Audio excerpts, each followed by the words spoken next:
നാരായണായ വിദ്മഹേ വാസുദേവായ ധീമഹി തന്നോ വിഷ്ണുഃ പ്രചോദയാത്. ശ്രീ വിഷ്ണു സഹസ്രനാമം വന്ദന ശ്ലോകം 2. യസ്യ ദ്വിരദവക്ത്രാദ്യാ പാരിഷദ്യാ പരശതം വിഘ്നം നിഘ്നന്തി സതതം വിശ്വക്സേനം തമാശ്രയേ. യസ്യ ദ്വിരദവക്ത്രാദ്യാ പാരിഷദ്യാ പരശതം വിഘ്നം നിഘ്നന്തി സതതം വിശ്വക്സേനം തമാശ്രയേ.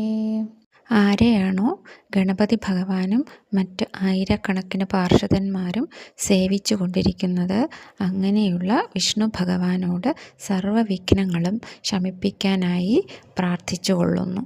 ഭാവാർത്ഥം: ഇവിടെ ദ്വിരഥം എന്ന് പറയുന്നത്, രഥം എന്ന് പറഞ്ഞാൽ പല്ലുകൾ, 2 പല്ലുകൾ, വലിയ പല്ലുകൾ എന്നാണ് അർത്ഥം. അതായത് ആനക്കൊമ്പിനെയാണ് ഇവിടെ ഉദ്ദേശിക്കുന്നത്. ഗണപതി ഭഗവാനെയാണ് ദ്വിരഥവക്ത്രം എന്നതുകൊണ്ട് ഉദ്ദേശിക്കുന്നത്. അപ്പോൾ ആരെയാണോ ഗണപതി ഭഗവാനും മറ്റ് ആയിരക്കണക്കിന് പാർഷദന്മാരും സേവിച്ചു കൊണ്ടിരിക്കുന്നത്, ആരുടെ നേതൃത്വത്തിൽ? വിശ്വക്സേനൻ്റെ നേതൃത്വത്തിൽ.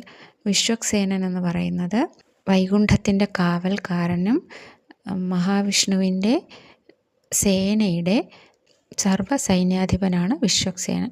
അപ്പോൾ മഹാവിഷ്ണു സേനയെ നയിക്കുന്നത് വിശ്വക്സേന. വിഷ്ണു ഭക്തർ എല്ലാ തടസ്സങ്ങളും മാറുന്നതിനും സർവ്വ ഐശ്വര്യത്തിനും വിശ്വക്സേനനെ പ്രാർത്ഥിക്കുന്നു എന്നാണ് സങ്കല്പം.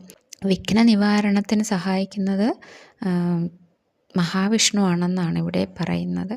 അപ്പോൾ മഹാവിഷ്ണുവിൻ്റെ നേതൃത്വത്തിൽ ശ്രീ മഹാഗണപതിയും മറ്റ് അനേകം പാർഷദന്മാരും സർവ്വ വിഘ്നങ്ങളും നശിപ്പിക്കാനായി പ്രാർത്ഥിച്ചുകൊണ്ട് വിഷ്ണു സഹസ്രനാമത്തിൻ്റെ 2ാമത്തെ വന്ദന ശ്ലോകം.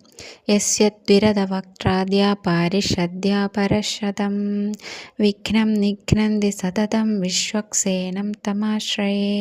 ഓം നമോ ഭഗവതേ വാസുദേവായ.